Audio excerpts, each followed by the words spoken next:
जिन्ना के पास 2014 में गनमैन के फराइज अंजाम दे रहा था। दहशतगर्दों ने 31 मई 2014 को जुबैर चन्ना पर हमला किया। इश्तियाक ने अपनी जान पे खेलते हुए दहशतगर्दों का मुकाबला किया। इस मुकाबले में इश्तियाक को 5 गोलियां लगीं, 4 कमर पर और 1 हाथ पर। कमर पर लगने वाली गोलियों में से 2 गोलियां इसकी रीढ़ की हड्डी पे लगी, जो आज तक मौजूद है। क्या इस वाक़े के बाद इश्तियाक का इलाज कराया गया? यही जानने के लिए टीम टारगेट ने इश्तियाक के घर का रुख किया। इस वाक़े को आज 3 साल 2 महीने हो चुके हैं और उस फायरिंग की वजह से इश्तियाक की जो आधी बॉडी है वो पैरालाइज हो गई। अब हम इश्तियाक से जानेंगे कि इन 3 साल और 2 महीने के अरसे में इनके ऊपर क्या गुजरी और क्या इन्हें इनके इदारे ने जो है वो उस तरह देखा जिस तरह ये सोचते थे। इश्तियाक, पहले तो मुझे बताइएगा कि हुआ क्या था और क्या आपके इदारे ने उसके बाद आपको पूछा? ये वाक़या सन 2014 में 31 मई को हुआ था। डिप्टी कमिश्नर के पास में ऐसा गनमैन ड्यूटी कर रहा था, तो अचानक हम लोग एक शादी हाल में से मतलब एक इवेंट में गए हुए थे। वहाँ से जैसे निकले तो बैक साइड से दोनों साइडों से हमारी गाड़ी पे फायरिंग हो गई, जिससे मुझे गोलियां लगी। 5 गोलियां मुझे लगी, 4 कमर में मुझे गोलियां लगी जिसमें से ना। तो फर्स्ट एड के लिए मुझे जिना हॉस्पिटल लेके गए, जहाँ मेरा ऑपरेट वगैरह हुआ। 2 गोलियां जो है वो सामने से ऑपरेट करके मुझे निकाल ली गई और 2 गोलियां जो है मेरे स्पाइन के अंदर थी, जो कि नहीं निकाली जा सकती थी। तो मेरी वहाँ हालत बहुत ज़्यादा ख़राब हो गई थी, उनसे कंट्रोल नहीं हुआ। तो रात को 3 बजे मुझे आरा खान शिफ्ट कर दिया गया। तो शरीफ भाई, मसला ये है कि देखें, मैं ड्यूटी के दौरान इंजर्ड हुआ था। मेरी महकमे की जिम्मेदारियां बनती हैं कि वो मेरी ट्रीटमेंट के हवाले से जो भी इक़दाम करते वो करते, मगर मेरे महकमे की तरफ से मेरे पास कोई भी नहीं आया। 3 साल 2 महीने में क्या हुआ तुम्हारे साथ? 3 साल 2 महीने में ये हुआ कि शुरू में तो ये हुआ, जब मैं ऑन ड्यूटी जब मैं इंजर्ड हुआ तो मेरे महकमे का काम बनता था कि मुझे मेडिकल इशू किया जाए। तो जो कि मुझे मेडिकल इशू नहीं किया गया। मुझे एक लेटर ज़रूर दिया गया आरा खान हॉस्पिटल में लाके कि एसपी साहब ने ये आपका लेटर निकाला है कि आप जब तक सही नहीं होते आप मेडिकल पर रहेंगे, आपको कोई परेशानी नहीं है। 6 महीने के बाद जो है मेरी सैलरी स्टॉप हो गई। जब मैंने अकाउंटेंट से पता करा तो पता चला कि मैं तो गैरहाजिरी चल रहा हूँ। पुलिस हॉस्पिटल से मेरी गैरहाजिरी की वो आई हुई है रिपोर्ट। मैंने डिप्टी कमिश्नर से बात करी, उन्होंने एसपी से बात करी, पता चला जी मेरा लेटर जो है वो पुलिस हॉस्पिटल पहुंचा ही नहीं था।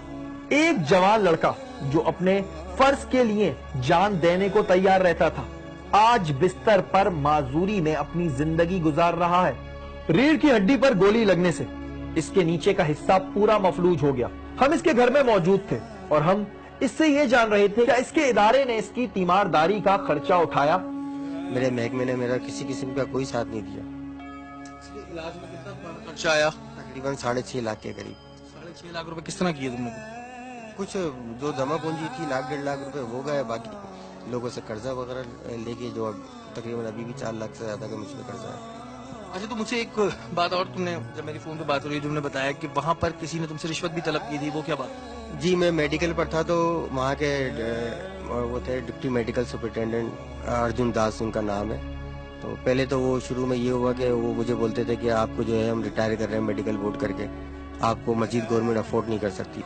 तो मेरे जैसे पेशेंट की जो पैरालाइज वगैरह हो जाते हैं, जिनका चांस नहीं होता कि आगे वो सही हो सके, उनके लिए सबसे जो हाईएस्ट कैटेगरी होती है ए कैटेगरी होती है। तो मेरी कैटेगरी वो थी। जब मैं मेडिकल से वापस हो रहा था तो मुझे उन्होंने ये कहा मेडिकल से वापसी वाले दिन कि आप जो है वो कैटेगरी के लेटर वगैरह इशू वहाँ से करवा दें। आपको जब कैटेगरी के लिए आएंगे आपको मैं बहुत सारे बेनिफिट दूंगा, ए कैटेगरी दूंगा और मुझे आपसे 20% जो है वो मैं आपसे उसका टोटल अमाउंट में से 20% में अपना वो लूंगा। Doctor Arjun Das medical officer हैं और शर्म नाम की जैसे लोगों को इनकी आंखों के अंदर कोई शर्म नहीं है कि एक बंदा ऑलरेडी इंजर्ड हो चुका है, एक बंदा एक डिजास्टर में आ चुका है, लेकिन उसके बाद भी वो आदत से नहीं बदलते और उन्हें रिश्वत चाहिए। अगर उनको रिश्वत देंगे तो ये काम करेंगे, अदरवाइज नहीं करेंगे।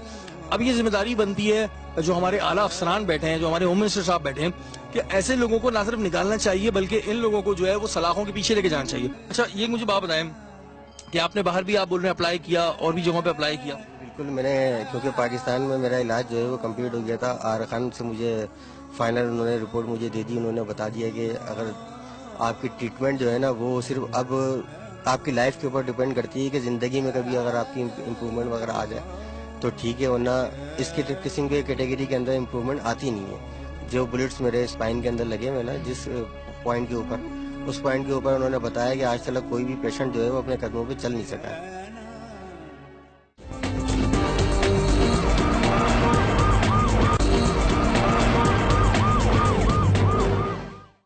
अभी इसकी दास्तान हम सुन ही रहे थे कि इसकी हालत देखकर खुदा की कसम मेरी अपनी तबीयत बिगड़ गई।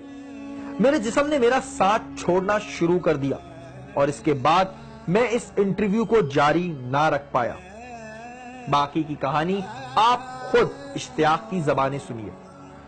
मैं आईजी साहब से रिक्वेस्ट करना चाहता हूं कि मैं 16 साल मैंने अपनी इस क्या कहते हैं लाइफ को जो है, अपनी ज़िंदगी के 16 साल जो है इस महकमे को दिए और अल्लाह का शुक्र है बहुत ईमानदारी से और दयानतदारी से मैंने अपनी ड्यूटी को सर अंजाम दिया है। मेरी उनसे रिक्वेस्ट है कि अगर वो कंपनसेशन के तौर पे मेरी कोई हेल्प कर सकें, मेरे बिल्स वगैरह जो हैं, जो मेरे लाखों रुपए के बिल जो रिजेक्ट कर दिए गए हैं बगैर किसी वजह के, वो कम से वो मुझे दिए जाएँ, वो मुझे अदा किए जाएँ।